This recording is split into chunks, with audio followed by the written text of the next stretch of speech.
Bom dia, gente! Sejam bem-vindos. Estamos no capítulo 20 de Segunda Crônicas. Tem alguém capinando por aqui. Vamos tentar deixar o mínimo de barulho possível. E também eu vou me alongar o mínimo possível aqui nessa introdução, porque hoje o capítulo é um pouco longo e porque temos muita coisa boa para falar, muita coisa que eu extrair assim. Eu acho que é bem interessante a gente abrir a nossa cabeça para essas informações que esse capítulo traz. E o tema vai ser reivindicando as promessas de Deus. Aqui Josafá, ele faz bem isso, sabe? Aqui talvez seja o momento ali do castigo que o Senhor falou no capítulo passado, em que alguns inimigos, né, se levantam contra ali o reino, e aí Josafá vai reivindicar uma promessa, algumas promessas muito preciosas e muito valiosas, e eu gostaria de trazer isso pra gente hoje, pra gente aprender, para eu aprender, e se você estiver aí e quiser aprender, que você seja abençoado com essa palavra, amém? Bom dia, mãe, seja bem-vinda. Então vamos começar orando. E aí a gente já introduz aqui no que a gente vai falar. Amém, Deus. Obrigada pelo dia de hoje. Seja bem-vindo neste lugar. Nós te coroamos, nós consagramos o nosso dia a Ti, nós rendemos as nossas mentes. Sabe, Deus, em nome de Jesus, toma cada pensamento cativo ao Senhor, Deus. Em nome de Jesus, assim como os nossos corações, e nos ensina nesta manhã, através da Tua palavra, pois ela é lâmpada para os nossos pés e luz para os nossos caminhos. A partir dela, nós sabemos qual a nossa posição em Deus e diante dos homens, e o que nós podemos reivindicar das Suas promessas e da Sua palavra. Então, nos ajude e nos ensina o que te pedimos e oramos em nome de Jesus. Amém? Vamos lá. Deixa eu tentar ver aí se o som tá bom, mãe, porque aqui tem um capinador em algum lugar que eu não sei. Eu tô no meio de muito verde aqui.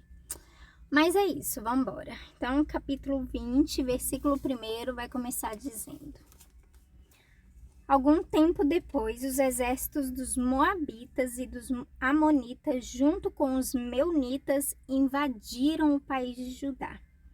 Alguns homens vieram e disseram a Josafá: Um exército enorme do país de Edom veio do outro lado do Mar Morto para atacar o Senhor. Eles já conquistaram a cidade de Azazão Tamar. Azazão Tamar e Fonte de Gede são o mesmo lugar. Josafá ficou com medo e orou a Deus o Senhor pedindo socorro. Depois deu ordem para que todo o povo de Judá jejuasse. Todos se reuniram para pedir socorro ao Senhor. De todas as cidades do país, o povo veio a Jerusalém. A gente de Judá e de Jerusalém se reuniu no pátio novo do templo e Josafá se pôs de pé no meio deles e orou assim: Ó Senhor Deus dos nossos antepassados, Tu és o Deus do céu e governas todas as nações do mundo. Tu és forte e poderoso, e ninguém pode resistir ao Teu poder. Tu és o nosso Deus, expulsaste os moradores desta terra de diante do Teu povo de Israel, e deste a terra deles para sempre a nós, os descendentes de Abraão, Teu amigo. O Teu povo tem morado nesta terra, e aqui construímos um templo em Tua honra. Nós dissemos assim: se alguma desgraça cair sobre nós como castigo, seja guerra ou doenças ou falta de alimentos, então nos ajuntaremos em frente deste templo onde tu moras e no nosso sofrimento clamaremos a ti pedindo socorro. E tu atenderás o nosso pedido. Agora os amonitas e os moabitas, junto com os edomitas, invadiram o nosso país, quando os nossos antepassados estavam vindo do Egito. Tu não os deixaste invadir as terras daqueles povos, por isso os nossos antepassados se desviaram delas e não destruíram aqueles povos. Mas agora eles nos pagam assim. estão nos atacando para nos expulsar da terra que nos destes para sempre. Ó nosso Deus, castiga essa gente, pois não somos bastante fortes para resistir a esse enorme exército que está avançando contra nós. Não sabemos o que fazer e olhamos para ti, pedindo socorro. Ainda tem outra parte esse texto, mas aqui uma das lições que eu tiro é, eu até anotei aqui do lado, aprendendo a orar. Você sabe orar? Reivindicando as promessas do Senhor na sua vida. Então, esse texto, ele nos ajuda e ele nos ensina muito. Então, vamos começar do início. No início do texto, então, vai falar que os moabitas, os amonitas e os meunitas se levantaram para guerrear contra Judá. Diz que era um exército enorme e foram para atacar o reino ali que Josafá estava comandando. Josafá ficou com medo. Normal, né, gente? Quando o inimigo se levanta, quando um enorme exército, uma coisa assim que você vira e fala, cara, e agora? Como é que eu vou resolver isso? Ele ficou com medo. Então, ele orou a Deus, ao Senhor, pedindo socorro. E aí vai dizer o seguinte, deu ordem para que todos ali jejuassem. Afinal de contas, eles estavam para enfrentar uma batalha em que eles não poderiam conseguir aquilo sozinhos. E aí vai dizer que eles se reuniram. Eles então, em concordância, né? E todos ali ficaram com medo, não era só o rei. Mas todos ficaram com medo, então eles jejuaram e eles se reuniram ali para pedir juntamente socorro ao Senhor. Então eles foram para a frente do templo, né? No nosso caso, igreja. E Josafá então se colocou no meio deles, de pé, e começou a falar. Bom, Josafá, no capítulo anterior, nos capítulos anteriores, a gente viu que ele se juntou ali com Acabe, que o Senhor, inclusive, enviou o profeta Jeú para falar com ele, para falar que ele tinha feito algo que não era bom, que ele se juntou com os inimigos de Deus para lutar uma batalha que não era sequer dele e que iria castigá-lo. Talvez esse daqui fosse um dos castigos que o Senhor estava em mente, né, fazer com Josafá. Mas ele, juntamente com essa correção, né, que a gente inclusive falou ontem, ele falou isso, mas ele falou, mas eu me lembro das coisas boas que você fez, Josafá. Ou seja, eu não vou te destruir, mas eu vou tá levantando algo contra você aí. E aí, beleza. E aí, então, aqui nesse capítulo a gente tem uma guerra instalada ali, se levantando, 3 países reunidos para atacar um só rei, um só reino. E aí, beleza. Então, Josafá aceita aquela correção. Josafá continua fazendo o que ele estava fazendo, né? Levantando juízes, fortificando cidades, aumentando a espiritualidade do povo, falando para eles, olha, Deus é quem nos julga, Deus é justo, então sejam justos na hora de julgar. Então, nesse momento, ele pode até, ele entendeu que ele estava errado, mas ele se vê numa posição de filho e ele se vê na posição correta em que ele pode reivindicar algumas promessas do Senhor. E aí ele vai dizer que ele se levantou naquele momento em frente, colocou todo o povo para jejuar, estavam sim com medo, estavam sim encurralados, mas ele se levantou e ele fez uma oração.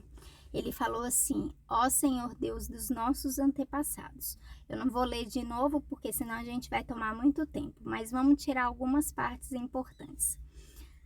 Tu és o nosso Deus. Expulsaste os moradores dessa terra de diante do povo de Israel e deste a terra deles para sempre a nós, os descendentes de Abraão, teu amigo.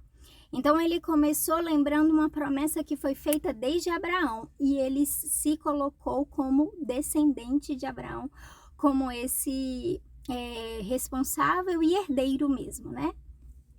herdeiro dessa promessa. Beleza. E aí vai falar o seguinte, e aí ele vai lembrar de uma oração que Salomão, seu tataravô, fez. E aí ele vira, eu não sei se vocês se lembram, mas Salomão, no tempo que ele estava edificando o templo, ele virou e ele falou assim: ó Deus, quando houverem guerras e as pessoas olharem para este tempo, ou quando tiver algum tipo de doença, quando o Senhor afligir o povo com uma doença, com qualquer coisa, e eles olharem para esse templo, cura, Senhor. Responde a oração deles, vê o coração deles. Então aqui ele clama exatamente nesse momento, nessa promessa que o Senhor fez lá atrás. Então ele vai falar assim: nós dissemos assim: se alguma desgraça cair sobre nós como castigo, seja guerra ou doenças ou falta de alimentos, então nos ajuntaremos em frente deste templo onde tu moras e no nosso sofrimento clamaremos a ti pedindo socorro, e tu atenderás o nosso pedido. Então, outra coisa que a gente pode tirar aí desse momento da vida de Josafá é que ele vai se lembrar que eles são herdeiros, que eles têm uma promessa do tempo de Abraão e que Salomão fez uma oração e o Senhor falou que atenderia aquela oração independente de onde orassem, segundo o coração deles. Beleza. Aí, depois ele vai lembrar Deus do que os amonitas e os moabitas fizeram. Sabe, muito tempo, né, gente? Lá em Gênesis ainda, talvez, a gente leu que Deus não deixou que eles destruíssem. Deus virava e falava assim: vocês vão passar por essas terras e não vão fazer nada, porque essas terras eu dei mesmo a eles. E aí ele vai se lembrar disso daqui, ele vai virar e vai falar assim: quando os nossos antepassados estavam vindo do Egito, tu não os deixaste invadir as terras daqueles povos. Por isso, os nossos antepassados se desviaram delas e não destruíram aqueles povos. Mas agora eles nos pagam assim? Estão nos atacando para nos expulsar da terra que nos deste para sempre. Ó nosso Deus, castiga essa gente, pois... Então, aqui a gente tira outra lição. Ele vai virar e ele vai falar: quem são os seus inimigos? Esses são os nossos inimigos, mas também são inimigos do Senhor, porque eles estão atacando contra a terra que o Senhor nos deu. E, por fim, ele vai virar e ele vai falar: ó nosso Deus, castiga essa gente, pois não somos bastante fortes para resistir a esse enorme exército que está se avançando contra nós. Então eles vão se lembrar das promessas, eles vão se colocar na posição de herdeiros e de filhos, eles vão lembrar a Deus a respeito dos inimigos de Deus, quem são, e eles vão se colocar na posição de quem não pode nada sem o Senhor, né? Nessa posição de fragilidade, de impotência, né? E dizendo que Deus é tudo na vida deles. E aí eles falam: não sabemos o que fazer e olhamos para ti, o nosso socorro, pedindo socorro. E aí vai continuar dizendo: meu horário já vai se esgotar, a gente vai passar um pouquinho do tempo. Todos os homens de Judá estavam ali de pé em frente do templo, junto com as suas mulheres e os seus filhos e até as crianças de colo. De repente, o Espírito de Deus desceu sobre um levita que estava ali no meio do povo. Chamava-se Jaziel e era descendente de Asaf. Jaziel era filho de Zacarias, neto de Benaías, bisneto de Jeiel e trineto de Matanias. Jaziel disse: povo de Judá, moradores de Jerusalém, rei Josafá, prestem atenção. Escutem isto que o Senhor Deus diz. Não se assustem, nem fiquem com medo deste enorme exército, pois a batalha não é contra vocês, mas contra mim. Amanhã vocês os atacarão quando eles vierem pela subida de Ziz. Vocês se encontrarão com eles no fim do vale que dá para o deserto de Jeruel. Quando os encontrarem, vocês não precisarão lutar. Fiquem parados ali e verão como o Senhor Deus salvará vocês. Povo de Judá e moradores de Jerusalém, não se assustem nem fiquem com medo. Marchem contra os inimigos amanhã, pois eu, o Senhor, estarei com vocês.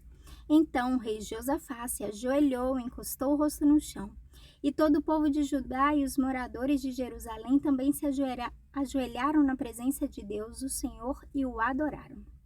Aí, os levitas que eram descendentes de Coate e de Corá começaram a louvar o Senhor, o Deus de Israel, em voz bem alta. Na manhã seguinte, todos se levantaram cedo e foram para o deserto de Tecoa.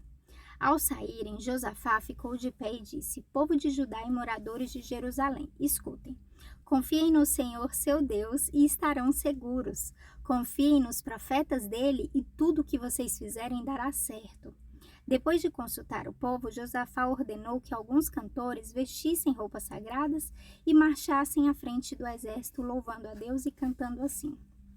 Antes da gente continuar, vamos rapidamente ver essa questão aqui, porque vai dizer que Jaaziel, um profeta do Senhor, se levantou, se colocou então como porta-voz do Senhor e disse: Não tenham medo, vocês confiaram em mim, então vocês estarão seguros, vocês vão vencer. Apenas marchem, vão para frente, vão ao ataque, se coloquem na posição, mas fiquem parados, porque quem dará o livramento é o Senhor. E aí, beleza, então todos, antes mesmo de acontecer, eles acreditaram e eles fizeram isso, eles adoraram, eles se prostraram e eles se encaminharam conforme o Senhor havia dito a eles. E aí vai continuar dizendo: louve a Deus, o Senhor, porque o seu amor dura para sempre. Logo que começaram a cantar, o Senhor Deus causou confusão entre os moabitas, os amonitas e os edomitas, e eles foram derrotados. Os amonitas e os moabitas atacaram os edomitas e os destruíram completamente. Depois os amonitas lutaram contra os moabitas e os dois lados também acabaram se destruindo. Quando o exército de Judá chegou a um lugar alto no deserto, eles viram um chão coberto de mortos. Ninguém tinha escapado com vida. Aí Josafá e os seus soldados avançaram e começaram a pegar tudo que havia no acampamento inimigo. Encontraram muitos animais de carga, armas, roupas e objetos de valor. Levaram 3 dias pegando as coisas, mas havia tanto que não puderam levar tudo. No 4º dia, todos se reuniram no Vale de Beraque e louvaram o Senhor. É por isso que aquele lugar se chama Vale de Beraque até hoje. Depois os soldados de Judá e de Jerusalém, com Josafá à frente, voltaram alegres para Jerusalém. Estavam contentes porque o Senhor Deus lhes tinha dado a vitória na luta contra os seus inimigos. Quando chegaram a Jerusalém, foram até o templo ao som de música, de harpas, liras e trombetas. Quando os outros povos souberam que o Senhor havia derrotado os inimigos de Israel, ficaram todos com medo. Assim, o reinado de Josafá continuou tranquilo, pois Deus lhe deu paz com todas as nações vizinhas. Nosso tempo se esgotou, só finalizando então.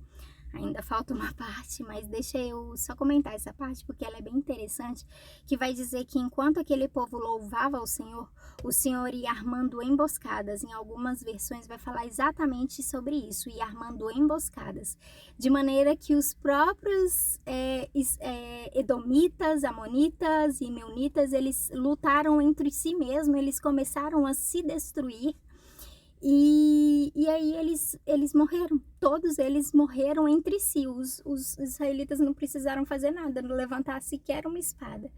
O Senhor foi armando aquilo enquanto o povo creu e adorou e louvou.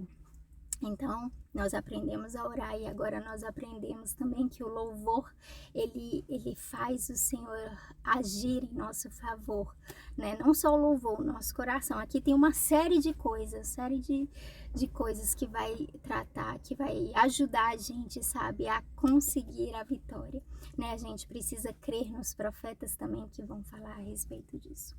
Enfim, muita coisa boa nesse capítulo. Vamos finalizar aqui, eu já já vai por uns 20 minutos.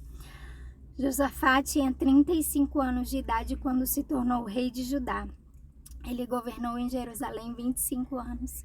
A sua mãe se chamava Azub e era filha de Sile. Como Asa, o seu pai, havia feito antes dele, Josafá fez o que o Senhor Deus considera certo. Mas os lugares pagãos de adoração não foram destruídos, pois o povo ainda não tinha resolvido adorar somente o Deus dos seus antepassados. Todas as outras coisas que Josafá fez desde o começo até o fim do seu reinado estão escritas na história de Jeú, filho de Hanani, que faz parte da história dos reis de Israel. Mais tarde, o rei Josafá se tornou aliado de Acasias, rei de Israel, que vivia uma vida cheia de maldade. Eles fizeram um acordo para construírem navios que fossem até a Espanha. Os navios foram construídos em Ezion-Geber, mas Eliezer, filho de Dodavá, profetizou contra Josafá o seguinte: o Senhor Deus vai destruir o que o Senhor construiu, porque o Senhor se tornou aliado de Acasias. Os navios se quebraram e não puderam ir até a Espanha. É isso, gente. Deus abençoe. Passamos bastante do nosso horário, eu não vou falar mais nada. Lê esse capítulo de novo e arranca tudo que você puder extrair. Faça sua oração reivindicando as promessas de Deus que o Senhor é por ti, meu irmão. Deus abençoe.